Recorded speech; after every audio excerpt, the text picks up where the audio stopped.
Can y'all hear me? Nah, we going in. Fuck it. Let me know.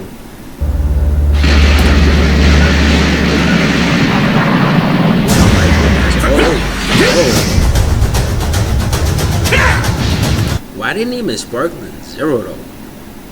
I'm tweaked. I'm not tweaking. Bitches be tweaking. I don't tweak.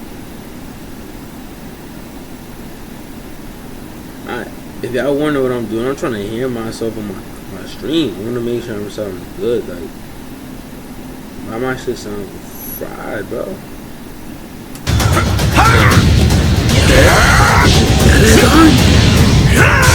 Ooh, little.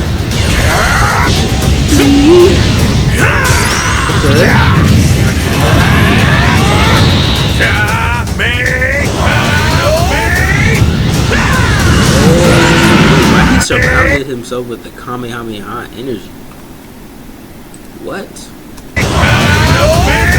that aura. Nigga. Tremble before my power! I'll show you the horrors of hell. Now perish alone with this planet!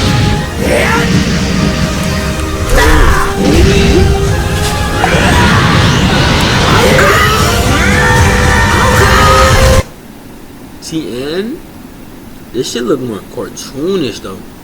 I felt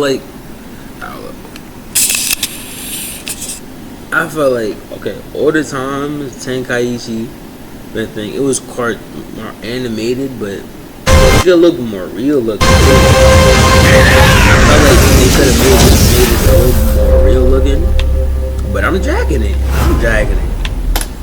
Oh yeah, PS5, Xbox Series X. That was not bad. Listen, there's a good chance somebody's trying to hack your website right now. You gotta make sure you're covered. Dragon Ball Sparking Zero has been in development for 5 years and will feature a historic number of playable characters. 5 years? This has been in development for 5 years? My nigga. 5 years? Do y'all know what 5 years is? This shit better be mad good. Cause if it's not, it's over, bro. You know how much shit talk this game will get? If this 5 years? Yeah, nah, I'm invested now. Or at least it was going to before they deleted that text. What is going on here? We now have characters, or at least it was Dragon Ball Sparking Zero.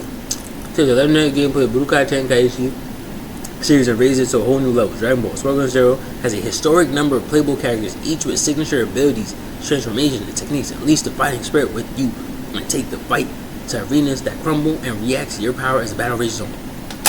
And you told me they removed going to before they deleted that text. What is going on here? We now know so much more than we did about a week ago when we reacted to the initial Dragon Ball Sparking Zero trailer, and that's mostly thanks to trailer breakdowns, the official websites, and even an IGN interview with the game's producer. From gameplay mechanics to how big is this roster, let's go over everything we know. That roster has to be every movie character, every show character, every non-canon character. It has to be. That's the only way. About Dragon Ball Sparking Zero so far. And I think we should actually start with the developer, which we now know is Spike Chunsoft. This is the... Yo, thank you everybody for tuning in. We got, I believe, 3 viewers in here, man. 2. It don't matter. Appreciate y'all. One thing that is holding me back in terms of hype, because after J-Stars, Jump Force, and One Punch Man, it's hard to not be cautious. And yes, Spike did develop the Tenkaichi games back in the day, but they are a very different company from what they were before. That said, thanks to IGN, we now know that the game has been in development for 5 years. That's already an extra year compared to what Jump Force got, which we estimate got around 4 years of development time in total. The thing is, we're still counting for Sparking Zero. It doesn't have a release date yet, and could very well be far in the future, giving the game a total of 6 or maybe even 7 years of development time. And it is awesome to see anime games getting more and more time to develop themselves. Ultimately, that's going to lead to better games in the future, because oh boy, I remember when these games had 1 year to be made, 2 if they were lucky. And 5 years of development, that means they have been developing this before even... Nah, chat, a year of development is horrible, my nigga. niggas just saying rush the game out. Fuck it. Nah, bro. A year that's terrible.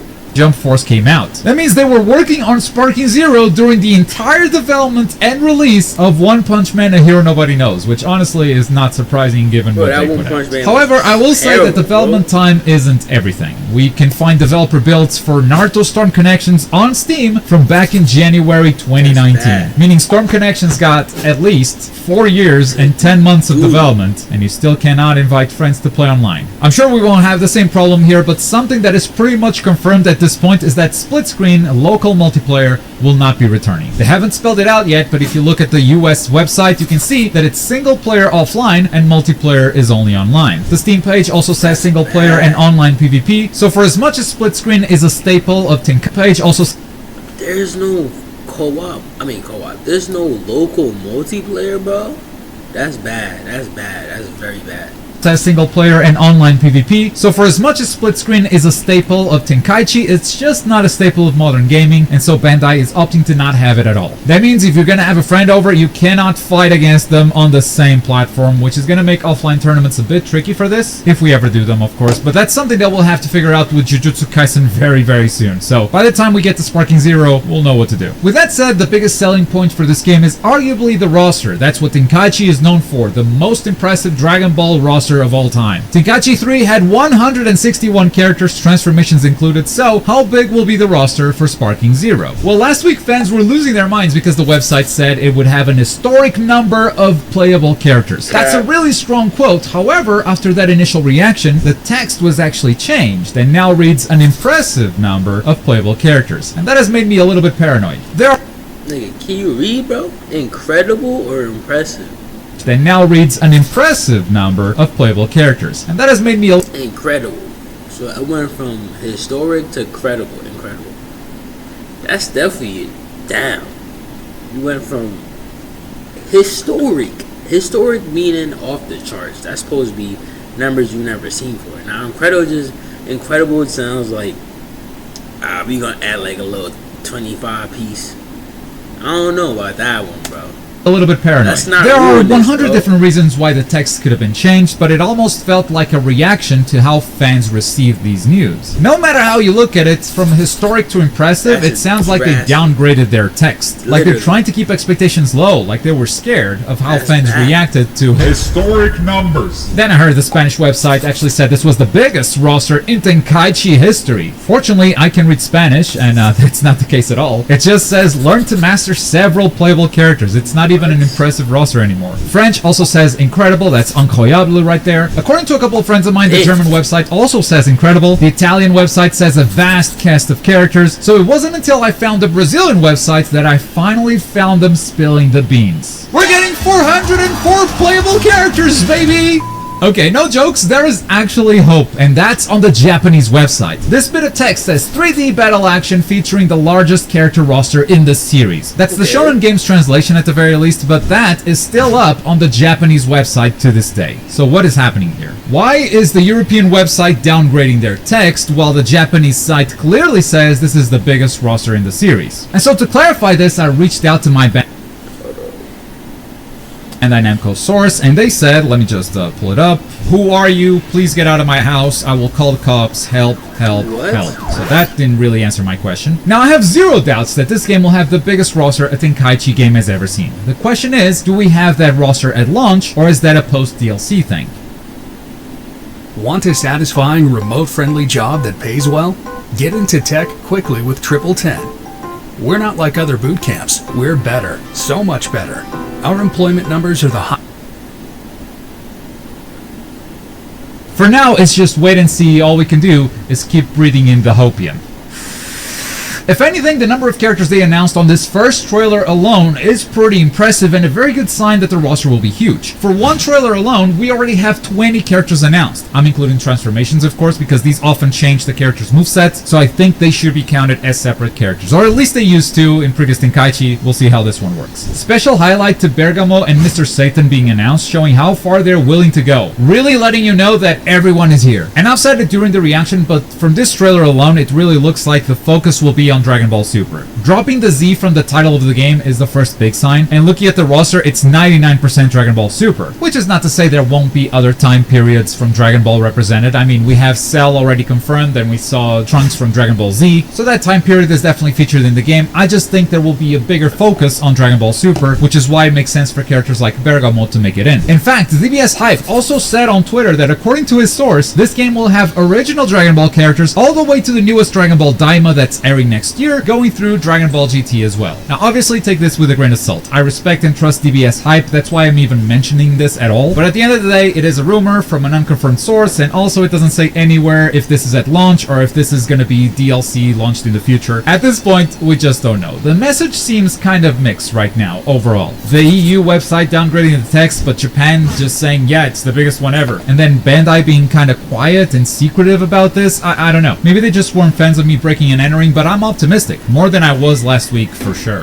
With that said, let's talk gameplay, because even though the trailer has a lot of cuts, it was showing us actual gameplay, and we can see some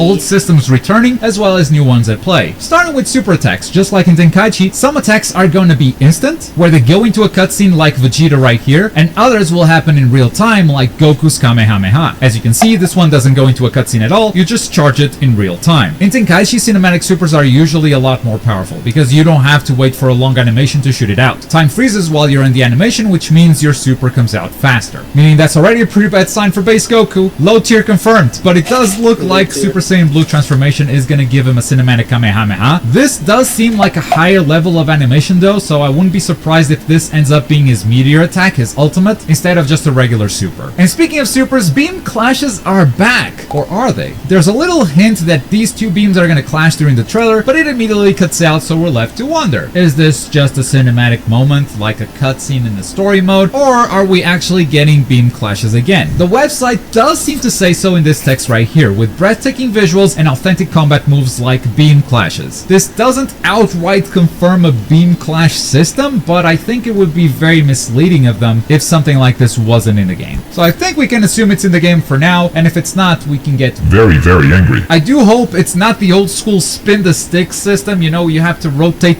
the sticks like this. Every single creator I've seen on this platform has said the exact same thing, and I share their opinion. Controllers are expensive now, and they have enough stick drifting problems as it is without us putting the extra stress of just rotating the sticks as hard as we can. If anything, I would definitely prefer a mashing option or something else. If they're clever about it, I'm definitely welcoming to anything that doesn't ruin my controller. For as much as I enjoyed beam clashes as a kid, playing Tenkaichi 3 for 2 hours straight against another player would actually hurt my arm because of the mashing. It physically hurt. And if it wasn't hurting you, you just weren't mashing hard enough. Regardless, beam clashes are simply a must-have. Fans would riot if they were not in the game. And with the trailer plus the website, I think we can be confident that they're going to be adding those. And as a final note that we learned from the trailer and the IGN interview has to do with environmental destruction. Maybe this isn't as much about gameplay and it's more about the visuals, but they seem to be going way beyond what I expected with destruction. I think this is a big part of what's giving this game that incredible look that everyone loved when they saw this trailer. Because you have destruction like this where Vegeta knocks Goku into a rock formation and the rock breaks. This is the kind of stuff that I expected, that we already had in previous Tenkaichi games. It just looks a lot better now because Unreal Engine 5. But going beyond that stuff, it's almost like everything you do affects the environment, which gives all of your moves a really powerful sense. Goku's Kamehameha here, for instance. Even though he is floating really far away from the ground, you can see rocks flying because of the beam. And even better, when Vegeta deflects the Kamehameha, look at the ground before and after the beam is deflected. The way you can affect the stage with so many different moves from a considerable distance too is giving this game a sense of power that we just never had before. And in my opinion, it's a big reason why the overall look of this game works so well. And that's before we even talk about the big stage change. Frieza throwing his super into Namek and then playing on destroyed Namek afterwards. We don't see the full transition, but this severely hints at stage transitions during an actual match. You're playing in Namek in 1 minute and the next you're playing on destroyed Namek, and that's always cool. But that is also everything that we know about Sparking Zero so far. If I had to guess, I would say that we're gonna get something new in January at the Dragon Ball Games Battle Hour, but until then, that's gonna be all we know, and everything we learn in the future, you can count on me to cover it right here on the channel. And if you'd like to see the initial trailer reaction and breakdown, make sure to check this video right here. Thanks so much for watching.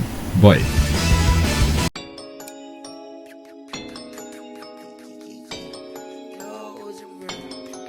Shit on won't jam. This shit won't jam. This shit don't jam. This shit won't jam. I'm ballin' like AI, I'm asking the question, but no, I do not know the answer. I was just talking to Ski and my boy got sad because his family dying from cancer. I had to get all the guap, little nigga, I had to just get all the guap at the manager. Remember back when I couldn't pay for a sandwich, but nowadays I had to get the advantage. They said I'm spending too much money on this jewelry, but little nigga, I'm gon' cop some more. I fuck your bitch for the inner submission like my name was Randy Couture. These niggas watching me, they bitches flock to me. I had to tell Rock to close the door. I was just talking to me and he was in this hotel, he was making your little bitch snore. No, little bitch, you get the wrong impression, oh, you not my baby.